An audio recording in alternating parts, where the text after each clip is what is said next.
Okay, it's 5:34. I'm calling City Office to order. Let the record show that the members are present except Alderman George. I make a motion to approve the minutes of the prior meeting. Do I have a second? Second. Second by Alderman Witt. All in favor? Aye. Motion approved. There's no unfinished business. We'll go to new referrals for consideration. The first is a presentation and discussion of the Catnippers TNVR program update. Yeah, so I asked that we put this on the agenda.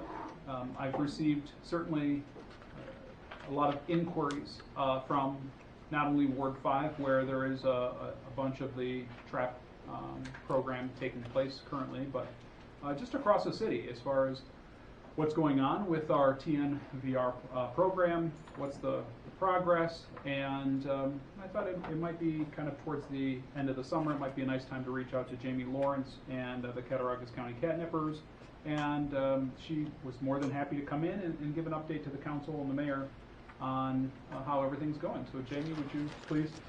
You don't mind, I'll stand over here. Excuse me, that. You can sit, you can stand, whatever you prefer.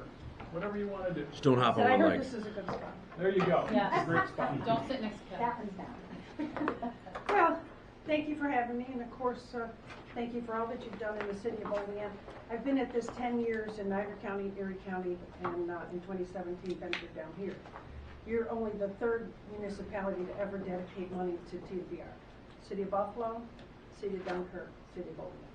So you're really on the forefront of things, and whenever I go and I talk to anybody, I'm sure to mention your name, because if it can be done in Olean, it can be done anywhere. So where we are as far as the cat situation here, good news is that we're TNVR, and bad news is I've been all over 8 counties of western New York. We have the worst cat problem going. Now what that means is Culling. you have a lot of cats. They're not all feral cats. Most of them are friendly cats. The poorer population, the uneducated population regarding spay and neuter are throwing out when they move. I get at least 1 or 2 contacts a week on my Facebook page or direct calls saying somebody moved and left their cat. One thing I'm not is a rescue, so I can't come and get the cat and take it somewhere. I am hooked up with some very good rescues in Erie County. However, they're overflowing with cats. So for me to reach out to them will be a little effort. So we have an uneducated public about spay and neuter. We have a poorer public that perhaps doesn't have the funding to do the spay and neuter. Cat's in the house, it becomes pregnant, or it sprays in the house, out it goes. When I'm trapping, many times I end up with a friendly cat in the trap, or I could grab the friendly cat going down the street. That's how bad it is. I mean, it's literally coming up to me. So that's the worst part of it. The good part of it is we're moving forward. We have an established relationship with Operation Pets, and we've been taking cats up there regularly. About 3 weeks ago, I ran into a big colony on the north part of town, 85 cats. There's a warehouse there that used to be part of Dresser Ram. The cats are there, kind of in that area. Distemper did go through the colony in the past 3 weeks, so it has been reduced somewhat, but our main focus is obviously to get as many cats out of that colony as we can, spay and neutered, so that they don't reproduce. We normally do TNVR up until the middle of November, at which point once the weather gets too cold, we don't want to have the cat get shaved, put it out on the street to survive. Large amount of my time this summer has been helping this colony of 85 with the distemper. We have pulled some through. It's a 24-hour ordeal involving me, several vets that have been generous enough to help. So John had asked me also what I see as the biggest problem, and I will state that it's the uneducated public, as mentioned, income, and the proximity to low-cost spay and neuter. That's a big issue. Nobody from Olean has offered to drive up to Operation Pets. We're doing it. I have a volunteer for you then, so I'll get you his number off the record. I was fortunate 2 weeks ago to make a tour of the Allegheny County SPCA. I've been all over the country. It is phenomenal. They have done a phenomenal job over there.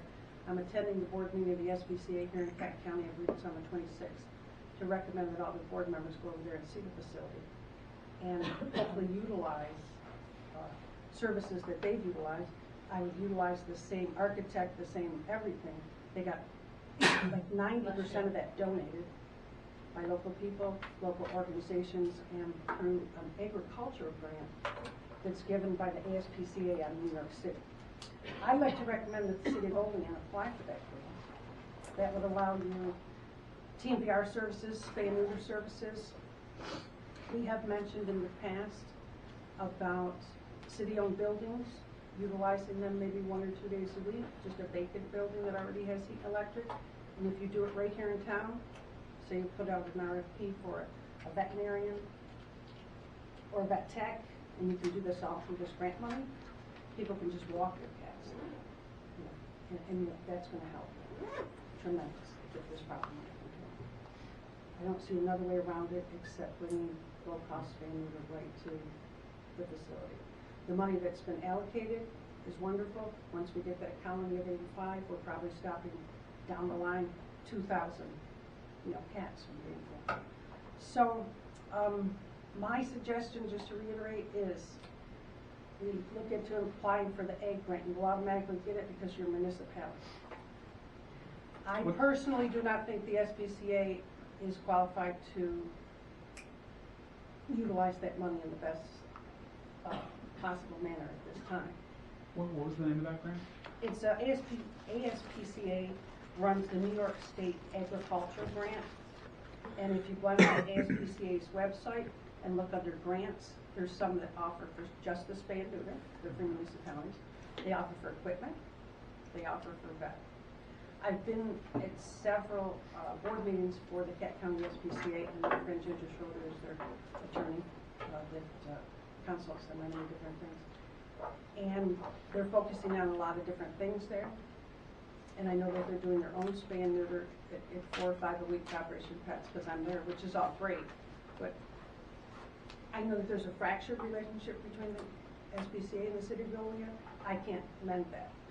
But I can come up with a suggestion that may help everybody. And that is my suggestion. So if you want to, like I said, go to the ASPCA website. The other option that I have now is I spoke with the Allegheny County SPCA about utilizing their surgery suite. It's not being utilized even at a quarter of capacity. There's a veterinarian called Jen Graff that does just spay and neuter. She worked at Operation Pet. She is currently doing work at the Allegheny County SPCA. So I don't know if we offer to the citizens here, hey, you want to take your cat 17 miles to have it spay and neuter? You want to trap that cat in your backyard and have it spay and neuter? If that would open up, those decisions, of course, are all yours. I'm just offering you the information that I feel might be feasible. What is the Allegheny County SPCA? It is on 19. And when I say, yeah, in Belmont, top of the line facility, top of the line. As far as, I mean, I've been to Best Friends in New York City, ASPCA. They really did a good job. And again, 90% of it was donated. Even the land was donated. I mean, that seems like out of the suggestions, really the quickest turnaround and maybe even the lowest hanging fruit to be able to go 19 miles. I think It's so. closer than Operation Pets. I think so. And then we may get more people in the city interested in helping. Sure. We did have a training meeting, Edie and I, back in April. We had several people attended, and it was beneficial. We need more people to be educated on how to do it. We will bring traps down here and loan them to people. So if you have a cat in your backyard, you say, hey, I'll trap this cat and get it to the Allegheny County SPCA.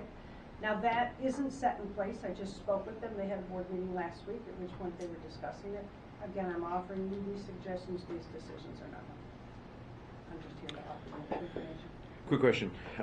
Uneducated public, as in, like, they're not following the Bob Barker shtick that they should get spay and neuter their pets, or is it more or less like they shouldn't feed stray cats? Is there like a lot more to it than feeding stray just... cats will not make them go away. Let's say you Right, have sure. 55,000 stray cats here. They're going somewhere. They're going in somebody's dumpster. They're going somewhere to eat. Right. There's always going to be that lady that feeds them, or that old man that feeds them, or something. They're uneducated in that they're uneducated, Sure. education-wise, and they're uneducated in spay and neuter.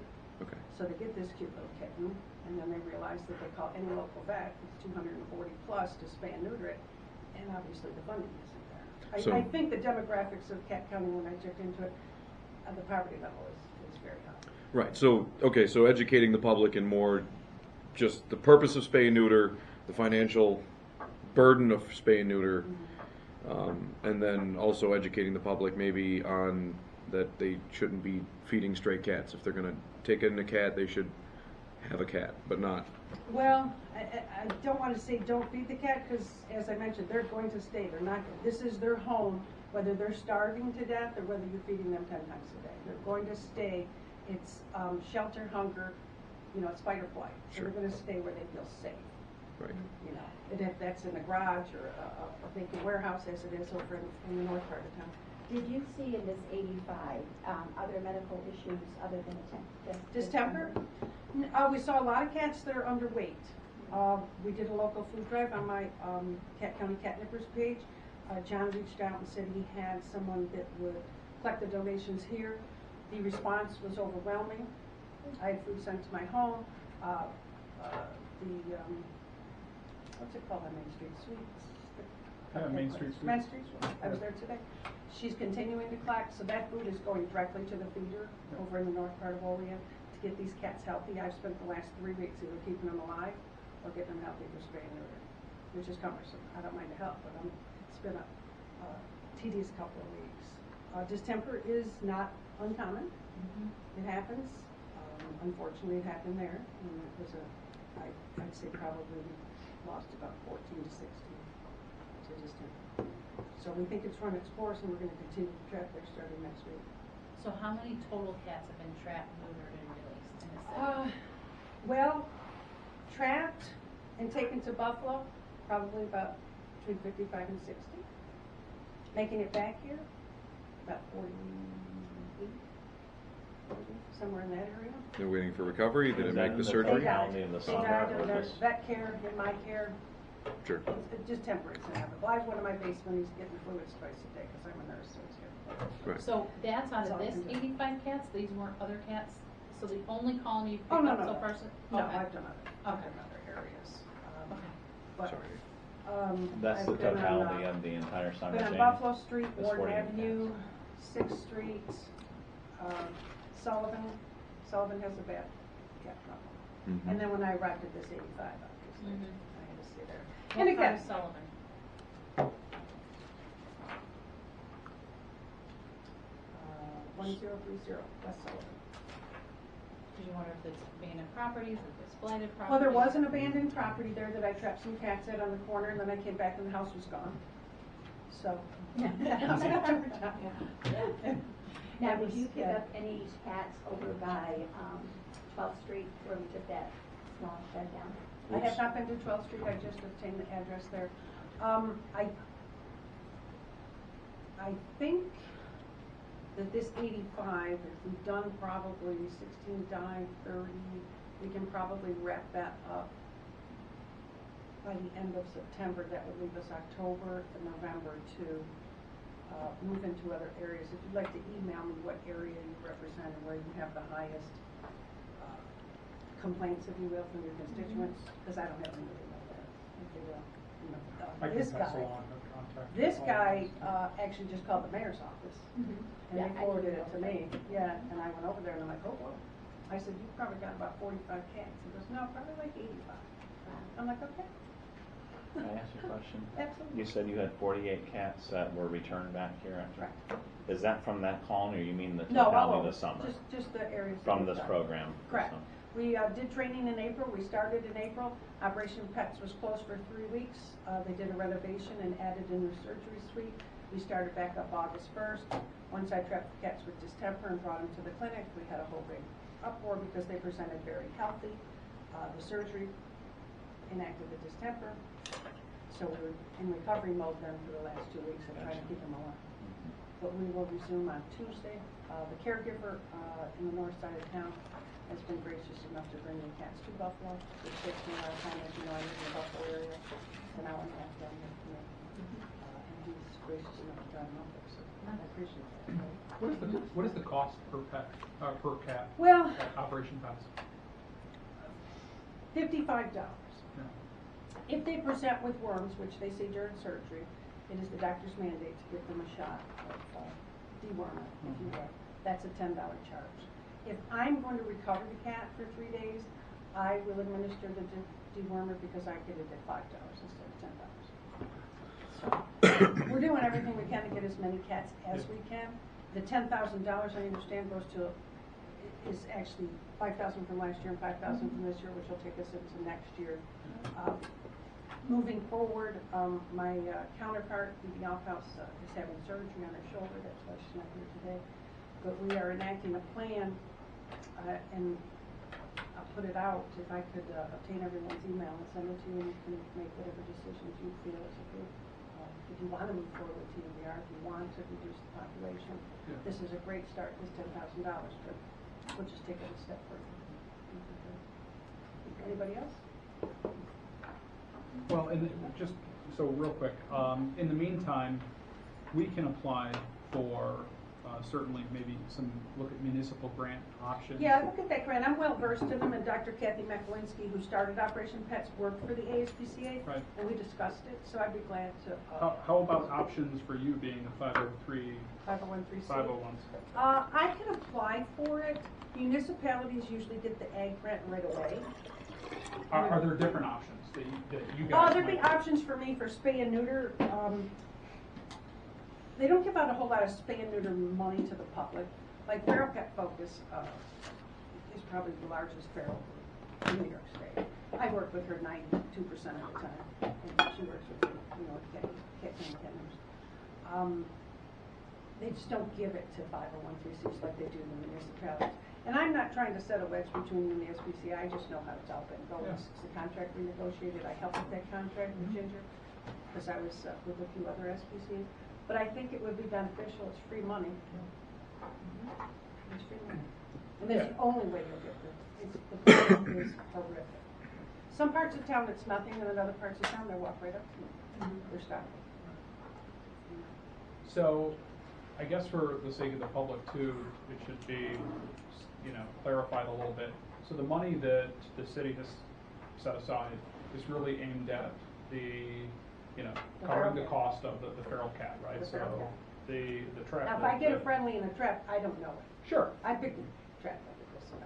So it gets fixed, it gets shots, and it gets re-released. Yeah. Where you're struggling, being a non-for-profit, is in donations, or you need donations. You need food. Yeah. I mean, what are your shortcomings that I want to just any let the public know? 501(c), obviously, financial.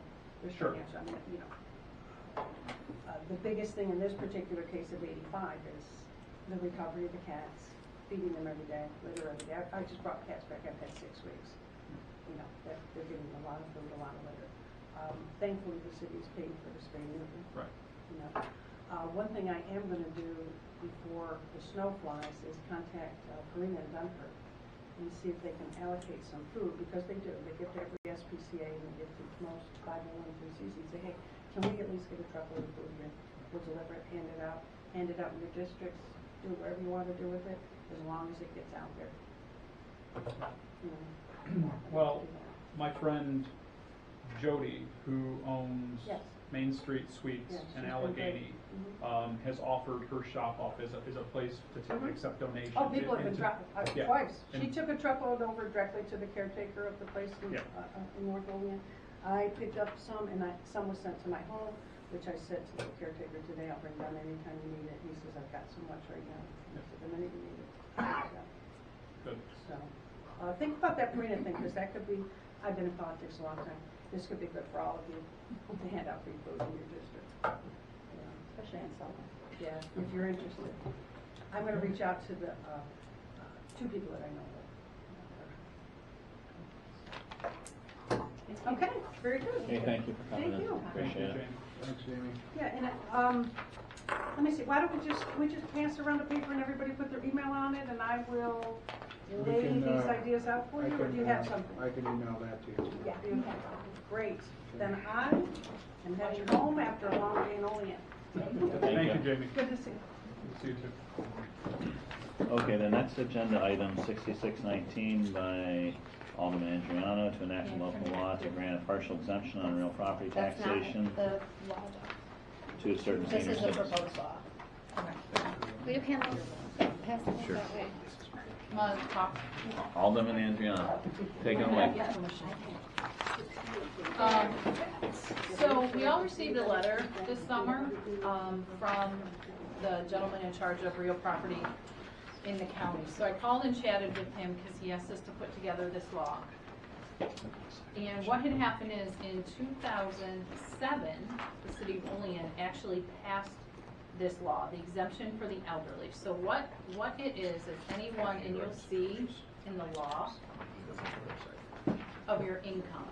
They will allow for unreimbursed medical expenses. So like, for example, if you make if your income is $27,000 a year and you have $1,500 in unreimbursed medical expenses, then your income is $25,500 and you get 10 to 15 additional off your real property. So really, it's a great deal for seniors. The problem is even though they voted on the law, it wasn't submitted to the state or the county. The county just wrote this law for themselves, and in the audit from the state found that ours wasn't on the books. So we have to resubmit it, file it. I talked to Greg, and luckily, the county just did it in June 12, 2019. I talked to Greg this morning, and the city has been doing this. It just wasn't registered, so we have to register. It's just a paperwork with the state. Kelly, is this something that, I vaguely remember this as a county legislator actually, but is this on top of the STAR program, or is this something totally separate? I didn't get that far with them. The legislators just did this June, I got their law, June 12th of 2019. This is, I think, in addition to, and what I found interesting, because I'm not sure everybody knows this, I was talking to some people today about it, is bringing in even your copay receipts. If you pile all those in and you bring them in and submit them to the assessor, you can actually down your income enough to qualify for this program. So it could be anything. And Greg's been doing this. Yes, they've been doing it since, what do you tell me, 2007. We So- just need some more paperwork. Yes. So we're not going to notice anything that we're not already figuring into our budgets. Right. Correct. And really, honestly, like, this is something that more seniors need to know about. I was going to ask that. So this is something, all right, so first of all, we do not formally have something on our books that states this law. We We passed the resolution, but the procedure is, when the resolution is passed, it has to be filed with the Department of State. Because it's a local law, not an ordinance or Yeah, it was a only- code. it was only put in the code. It It wasn't. was only, so at the time,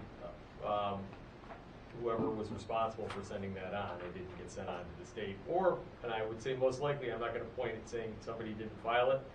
It wouldn't be the first time something was filed with the Department of State that it didn't actually get logged at the Department of State. So I'd be hesitant to point any fingers on this one. This is just a clerical error that's getting corrected.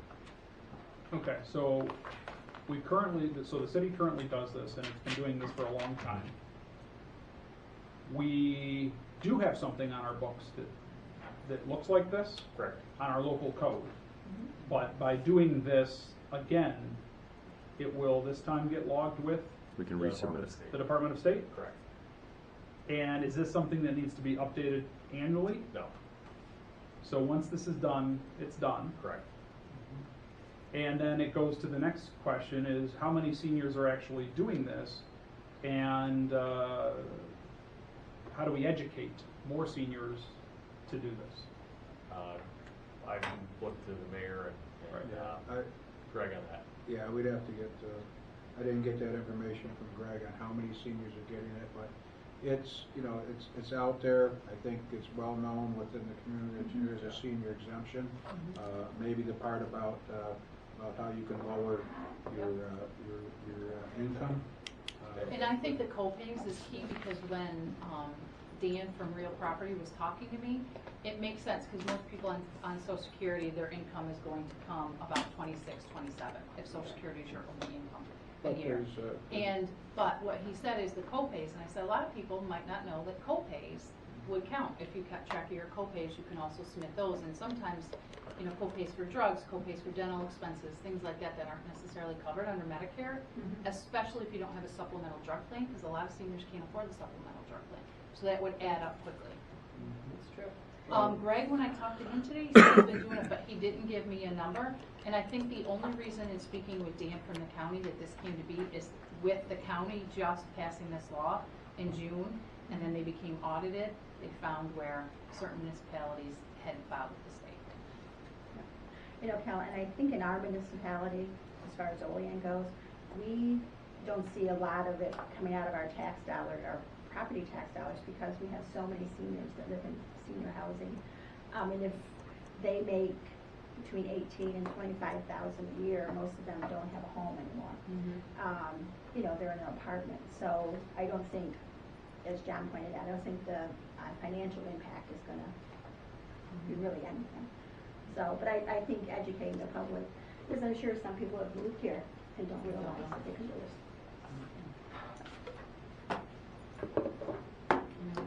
Okay.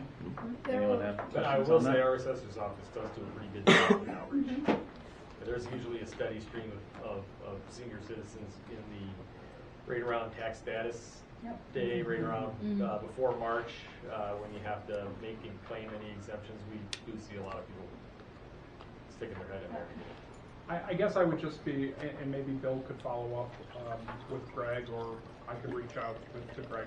You know, is there a methodology that kind of explains this in non-legalese, right, in layman's terms, that goes out in a water bill to the seniors? You know, obviously, just like with the CAT situation in the traffic program, it's about educating the public, and how can we best make sure that the seniors are aware of this. You know, I think we've been doing it, it's working, but let's make sure everyone's taking advantage of it, so. And what specific qualifications, co-pays, and Right, sometimes right, even right. if it's farther, like your vitamins or your anything like that, not just, you know, you had catastrophic surgery and that Correct. wasn't covered. Yep. Okay. So I can shoot Greg a note on that. Yeah, I can follow up with them tomorrow too.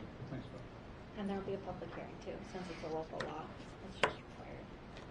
I love public hearings. They're my favorite. Are we gonna vote on this PL tonight? Sure. Can Kelly sponsor it since she's on the committee? She's No, not on she the committee? can't. No. She can't sponsor it? She can't. You can move it out of committee and refer it to the regular meeting, or to Nick for the resolution, whichever. With or without a vote? We It need- still requires a vote to get on the committee, right? All right, I'll sponsor it. Do I have a second? Linda, all in favor? Aye. Aye. Aye. Okay.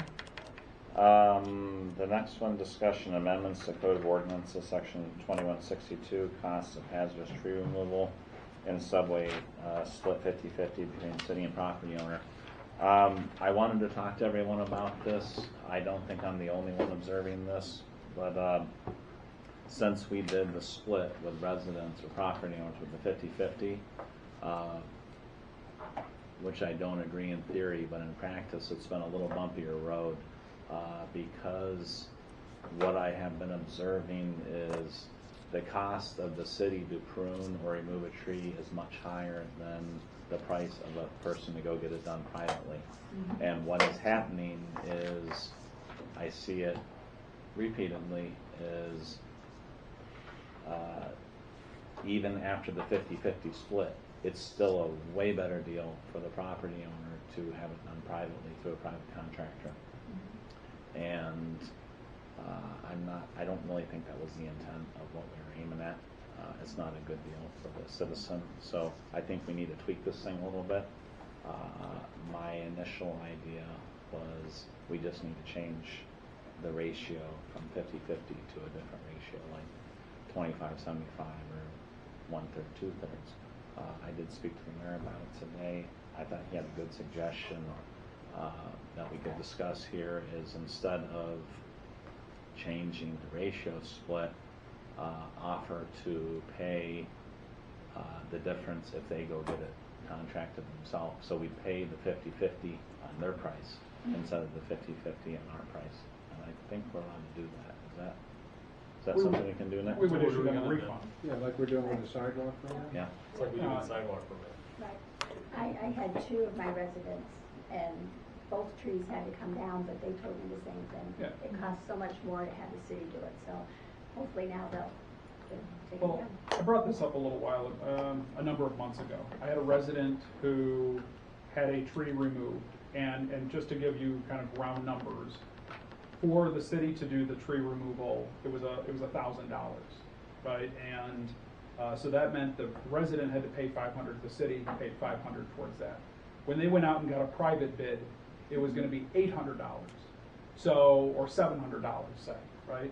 So it was still cheaper for them to go through the city, but in total, the overall cost was higher. So everyone was kind of losing. We're all paying, you know what I mean? The city was essentially the one losing, you know, where, like what you're saying, Nate and Bill, if that resident could have gone and said, well, I'm going to go with a private contractor, pay $700, now the city's cost is $350, right? And there's a $350. So that's a win-win in my books, if we're allowed to do that. If that's, I thought that's how we had it set up. no, we've been going with the city contractor. Right, I thought we gave people the option for the trees, and then that when we first discussed it, I thought it was going to end up, but No. What the option, the way it's written is, if a homeowner goes and has it removed on their own, right? they pay full cost. They pay full cost. Right. No, I get it now. I thought we had it where we just either or, we'll split the deal, and because I thought, well, that's great for the city because I just, you know, if I'm having an addition put on my house, I'm not having the city do it for me Sure. because I know it'll cost like 1.7 billion when I could do it for like 400,000. But it wasn't even homeowners, I got a call from two businesses that had the same issue. It, for several trees, it was gonna be like $6,000 to do this, their cut was $6,000, and when they looked privately, what they were gonna have to pay privately was under $6,000. So, They were having $12,000 worth of trees removed? it's a business with significant. Wow. And my two folks were in the avenues where we had a lot of old trees in the subway, and it was the same thing. It was gonna cost more for the city to do it, so they're still waiting.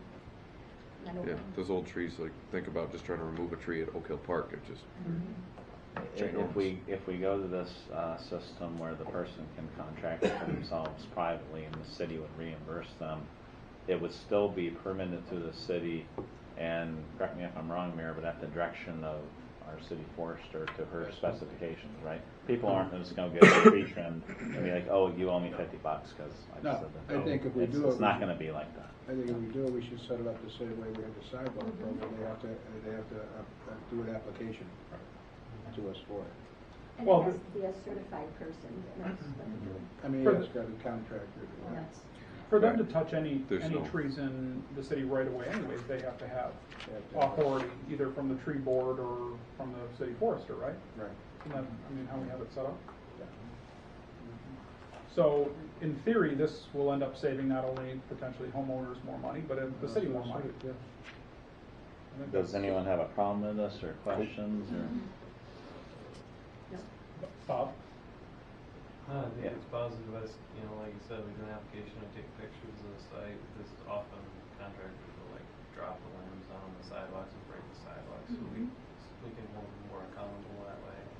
And they don't replace them, so Yeah, it's pretty safe. takes us out of, as long as the contractors are all insured, I guess we could, I think that system's already in place when you take out a tree permit, but. they go to codes and look to see if they're a registered contractor and if their insurance policy has a rider to remove trees. This trimming and removal would still be based on the same parameters as it is now, right, Bob? Dangerous. I mean, if you're pruning or having to trim for aesthetics or you want less shade, that burden falls on the homeowner. It currently does. If you're having it pruned for non-safety reasons, thank you. So, A lot of trees need to be pruned for like repair and maintenance, right? Like there's if paint is peeling on a house, it's not 100% a safety issue. A lot of it is aesthetics, some of it. But if you don't paint the house, eventually it'll get worse and then it starts to rot and the house falls down, right? Like Sue Cooper told us about this years ago where she would go and just maintain trees that as they're growing they need to be limbed back as But you more would pick- you would maintenance. pick They're that, not right? dangerous per The se. application will take care of that. As I understand it right now, we trim and remove trees based on safety, not aesthetics or other criteria. Is that correct? It's a safety thing. So if it's a non-safety thing, it's on the property owner. It's a safety thing, then all of this kicks in. And it can be self-reported, it can be a neighbor reporting, right? I mean, the city forester doesn't necessarily have to be the one to report it. So I had a resident who self-reported and said, there's a dead tree in front of my, in the subway. Can something be done about it, right? Can I remove it? And I said, okay, well, you gotta contact the city forester and, partnered them up and started the process going. So she couldn't just go and get a permit and get it cut down herself. So from here, Tiffany, can you turn all of that into a PL? We can just mirror what's Yeah. in the sidewalk Basically policy. rework the sidewalk policy and Yep. the tree policy.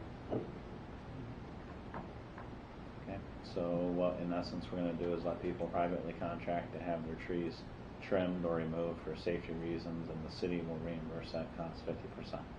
We're all on the same page? Instead of the city using the city contracted. It's the city person. foresters making the determination on the safety Mhm. necessity. And I think the sidewalk policy states that you have to do the application and get the inspection and everything before it's done, otherwise we won't Reimburse. And I also believe that what should remain in that policy is some sort of timeline too, right? That you have that option. If you do not comply within 30 or 60 days, the city then will use its means to remove that danger. Right? Yeah, let us put something together for the next. Yeah, Let us put something together. And then we can all look at it. and- Yeah, All right. we'll get it out there once it's done. Look at it and tweak it, or is But I know the current deal isn't a great deal. I think we're getting close. Yep. We're marching the right direction, but it definitely needs tweaks. The next item is discussion of taxicab fares. I have another hand. I believe, Mayor, you have this in your book already. Yes. Does anybody else? I emailed this for everybody today too.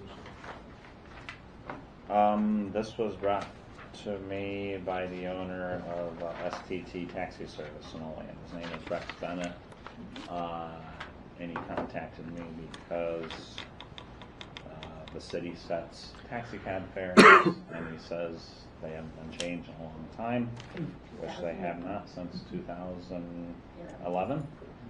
A lot of price cost structures and businesses have increased in that amount of time, and he says this needs looked at. I wouldn't agree with him. So right now, as you look at the resolution passed in 2011, the max fare to transport someone for what they call a cash fare is $7.75. That's as opposed to things like medical fares and stuff, because taxi services transport people a lot for medical reasons or governmental reasons, and those prices are set by the state or the federal government. Well, if someone just calls and says, "Hey, I need a ride from Reed's Food Barn to Rick Bachman's," that's a cash fare. That's a non-medical fare, and that is regulated by the city ordinance. Do we If- have to set cab fares? Yeah, In any other places? Well, cab fares are highly regulated in lots of other. Usually by the mile though, we don't require them to do cab meters in the cabs here, so they base it on a Fair. geographical fare. I'm- But yeah. If you read this, you'll notice it's not real clear what the resolution is Yeah. trying to say here. It's very confusing. You don't know. We read it. I've read it. I don't know if the zone 1, zone 2 stuff means, is that the starting point, the stopping point? I don't know. Sounds it's like not a well-worded resolution, but it's what we have right now. One of the suggestions out there is to just make, instead of having all this, it just say, here's the maximum fare allowed. There are 2 cab companies in Olean. Say, here's your maximum charge. You guys can charge that or a lesser rate, instead of having from point A to point B, all that stuff. So they can just pick and choose what they want to charge them. I think that's why they. With a max, with a ceiling put on it. that's not is it these ceilings though, or these? These are ceilings, so the max fare Okay. you can charge in the city of Olean right now, to and from any destination, is $7.75. So if you get a ride from Staples to Rick Bachman's across town, your max fare will be $7.75. I'm all in favor of tossing this thing out. I'm not all about regulations. So I mean, if you just wanted to say, hey, have at it. I mean, if somebody wants to charge $9, you don't take that cab. Yeah, but then you're opening it up to, it's going to be, one cabbie's gonna charge this, the other one's gonna charge the same because they don't want the competition. It's just opening up for whatever somebody wants to charge, and that's not fair to our taxpayers. No, And a lot of the it's called people fair that market. takes these People won't pay that. taxis are people that don't have a car, and people that need to get somewhere, either to go buy groceries or to do something else. And then you're gonna see people using the bus more, and it's gonna hurt the taxis in the end. Well, but that's their own fault. You know what I mean? If they charge $200 to take somebody to Reed's Food Barn from 7th Street, you know what I mean? They're hurting their own taxi company. If somebody takes the bus, great for us, right? Because that's why we provide that municipal service, right? The oats. But So I think we've always had these I for know. years and years and years, so One of the, if I may, I wouldn't even say I what's had another meeting today with Tony Toronto from Social Services, and after the meeting I mentioned to him that we would be talking about cab fees tonight. And they do spend a substantial amount of money with cabs, and that the county has to budget for their clients over there. So it's something we are just throwing it out there so you are aware of that. So I think They it's pay important. medically. What's They that? don't pay, grocery transfer, they Yes, pay they do. medically. Yes, they do. they pay for, If they don't have a car. yeah, I think it's They important. get paid money. No, they Yeah. get a voucher. they pay, A voucher. they pay cab stamps. they pay the same, these fees right here, they don't get it. By going to and John, I'm sorry. Yeah, no. In going to a possibility of going to a not more than, then you may be able to, social service may be able to work out a better deal with a cab company. You know, so, because these are hard and fast right now by resolution, they're here. So that might give them the opportunity to work out, same way with other organizations too that want to use cabs and that. So it's it's a 6 of one, half dozen of the other right now. So we got to take a look at this and say, okay, what's the best? Cabs have been regulated in Olean for Sounds like this. yeah. Right. Nobody also takes into effect the unregulated cab companies with the invention of Uber and Lyft and all these other companies are popping up. They're not as popular here as they are in larger cities, but it's coming. Eventually these guys are going to be running for their money when you got, delivery drivers that are taking side jobs and running somebody to Walmart and charging $3.50. So are these, to help me understand the way it currently stands, are these ceilings or are these definitive, Those are ceilings. these are So- flat fees? No, see, I think they're flat, aren't they? These are flat fees. They're flat Yeah, fees. 'cause we Yeah, don't so have- like we don't if have you the- go to, so it's not gonna cost me $5 it can cost you, It's gonna it cost me doesn't, $7.50 or $7.75. $7.75. Yeah, to go, it doesn't Okay. matter if it's a quarter mile or Okay. half a mile. Okay. It's transportation in the city of Olean. Okay. So with that being said, I understand Bill's point by saying that by maybe switching to a ceiling, perhaps it would allow some of the cab companies to provide transportation for $5 to someone who's going 3 blocks, right? Which, going back to what Linda was talking about, I mean, to think of the population of people who are primarily using cabs for transportation are probably people who are on fixed incomes, who are heavily reliant on government assistance. And it just, I guess it worries me with the thought of moving these flat fees from $7.50 to all of a sudden $12.50, right? And again, I'm using the terms ceiling versus flat fee. That, I guess that would be concerning to me for someone who has, you know, the fixed income, and now their only means of transportation around town, and we're going to, you know, jump their transportation rate up 25 or 50%, or I don't know, whatever, you know, the time value is on these rates. If we discuss this, I would be more encouraged to consider a ceiling, I guess, is the route to go. On occasion, I've been over the emergency room, and people come in by cab over there. Sure. You know, And they go home by cab. And they go home. And they go home by cab, yeah. And And they that's get a where, voucher. that's They where get a social voucher. services they'll call their caseworker or whatever, and they will give you a voucher to get home or whatever, like that, so. Can I ask Nick, is there a reason why they can't put miles like everybody else? And is there a reason why they can't say, You mean meter it? Yeah, I believe that was the cost of, going historically back, it was the cost of putting meters in the gas. Yeah, they're probably pretty expensive to install that on all the cars. A couple other points on this. Rex said if their business was built on cash customers, he said they would close. He says the fare right now is so low. I mean, look, in 2011, minimum wage was $7.25 an hour in New York. Now we're at $11.10, and it's moving to $12.50. I mean, just his wages alone for his employees have increased dramatically. On top of disability insurance, health insurance, all those other built-in costs that all businesses deal with. So it's a kind of a crazy low number now, and so we're going to have to tangle with this thing and kind of sort it out. I too like the ceiling, not this regulated. This is what the price is going to be. You know, there's no flexibility whatsoever.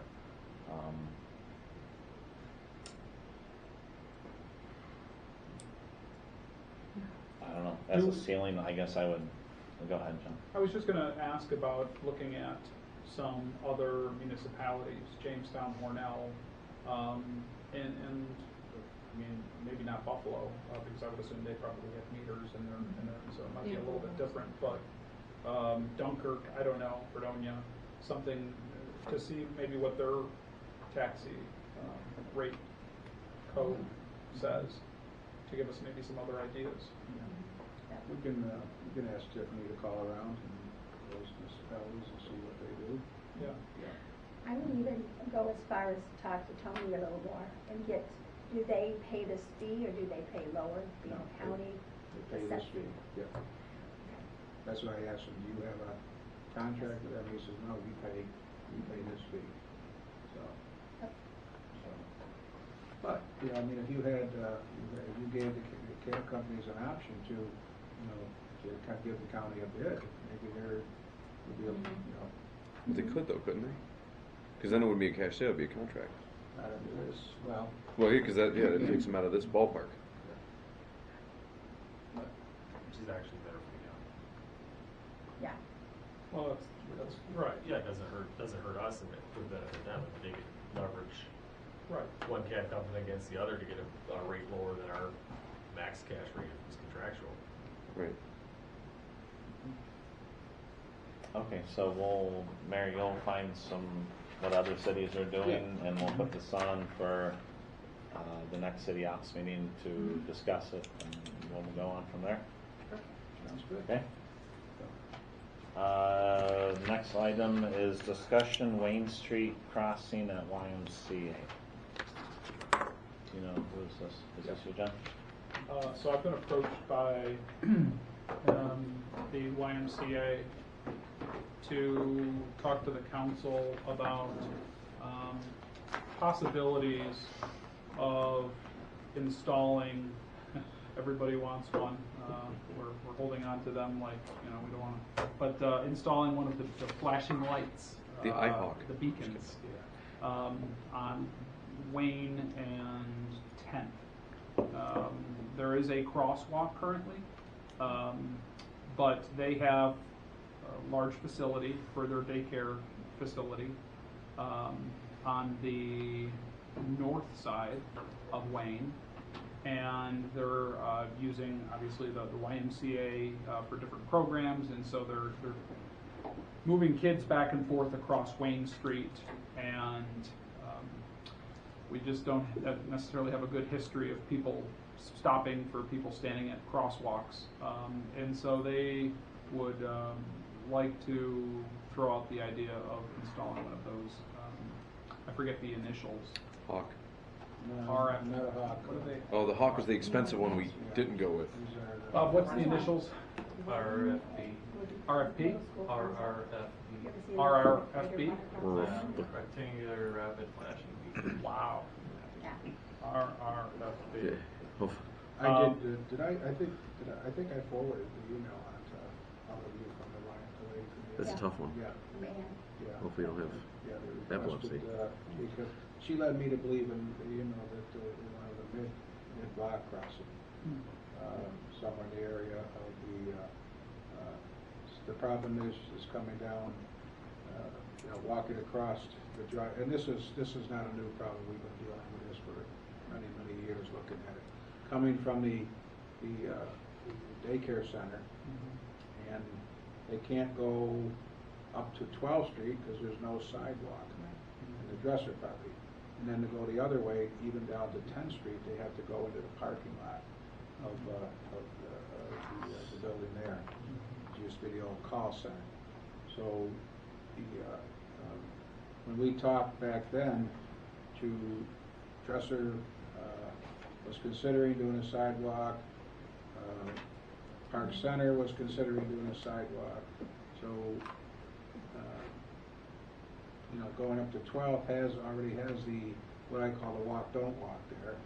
But, if we could get sidewalks in there, where you don't have to walk through the parking lot and then put the flashing beacon at 10th Street, that may be an option. So Bill, I'm trying to picture it, is the bus stop between 10th and the driveway? Yeah. Okay, so. Well, it's actually the bus stop would line up with the crosswalk that's there from, Right. goes across 10th. Yeah. Because years ago, when you tried to get Dresser to put the sidewalk in, that was one of the reasons that bus stop was put there, but it never happened. So I just think if we did do a crossing to kind of coordinate that all together with the bus stop. I think when I also talked to her on the phone, but to put one mid-block right there where the driveway is, and then you have the credit union's driveway and the YMCA's driveway, that would be a very dangerous situation there. So somehow we've got to either get them up to 12th Street, I know it's a little farther walk, or sidewalk them to, I would say, 10th Street, and then put the beacons there at 10th Street. Do we have the yellow crossing, kids crossing signs there now? We do. Yeah, there's crosswalk signs we have. And I want to say I did reach, they upgraded last year? I think we talked and worked out to get some of those bright yellow signs in there. That was like a year ago, I think. Yeah. Problem is there is a bus opposite 10th Street. There's a bus stop right there, and like conventional thinking there with bus stops is that the bus like drives past. Like it used to be, you're supposed to look for the bus driver in the eye, right? But now it's safer for the bus to actually go in front of the bus stop and you to cross behind it. That way you don't come out in front of a bus stop. Because think if you're crossing in front of the bus, you walk out in front of it into traffic and you're walking out blind. So I don't know. I guess my point is that we have to consider the configuration there because if the flashing beacon is covered by a bus, there's just a lot to think about. Yeah. There is no left. I'm sorry, Linda, but That's there's okay. no left turn into the Y there. Right. So you could put a refuge island there. Like you could have a place in the middle with something, and that generally like slows people down and makes people feel safe as they're crossing. So that's a possibility. Yeah. Well, when I read this, I kind of thought because we have kids going back to school now, and I often wonder why we put the flashing lights where we did. Like we have one at the dollar store, but we don't have one at Wayne where the middle schoolers come across. They're only for mid-block, or like so. Really, you really shouldn't put one at 10th Street because it's not a mid-block crossing. There's an intersection there. Okay, They're but meant to be when people are accelerating at their fastest speed. Right, So- but where I'm talking about Wayne and North Union, because people don't slow down there.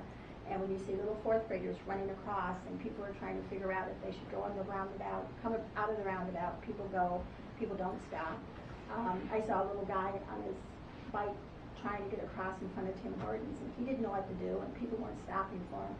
Tomorrow our kids are going back to school, and I think if we're going to do a flashing light besides here, we decide to do that, that would be the ideal place, because we have a lot of the middle school kids coming across there. I think very few people that I've seen actually even use the one at the dollar store. They just cross. You don't even look at cars. But my point is, I'm all for public safety and keeping our kids safe. And I just think that that would be an ideal place to put it. This is my 2 cents. Chief, have those things been effective? Are they good? Do they work?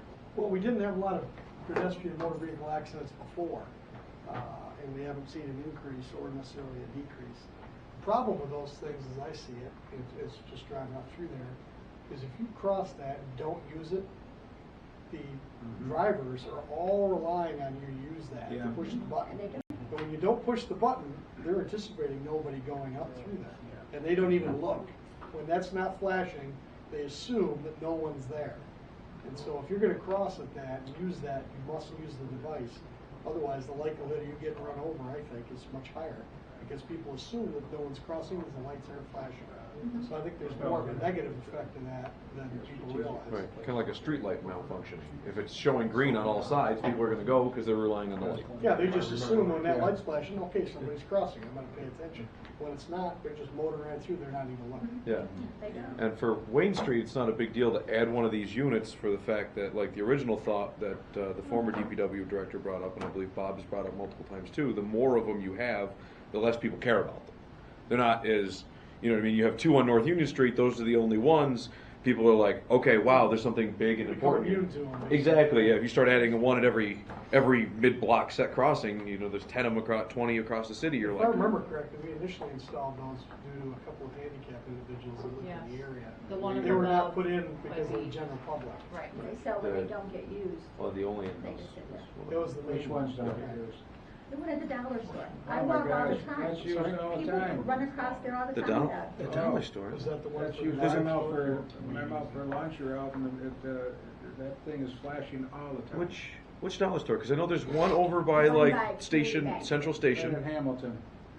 The one, no, the one by Community Bank. Family Dollar, yeah, but there's Family no, Dollar, is there a Hawk system there? Or a RFPPSTQRS? Delaware, right at Delaware. Delaware. So Delaware. Where I the was West just- Macro. I was going to say there's one at Coleman, and then there's No. That's flashing every time I go out. That thing is flashing. yeah, but there's that one across from Central Station, and there's one down by the Olean House. I thought we put in 2. We put in 4. There's 3 of them. No, there's 1, 2. Oh, 4 down on 4th Street. Is there one on 4th? Or do we just make that a Beef and Barrel. WDW? That was for the- Walk, don't walk. Yeah.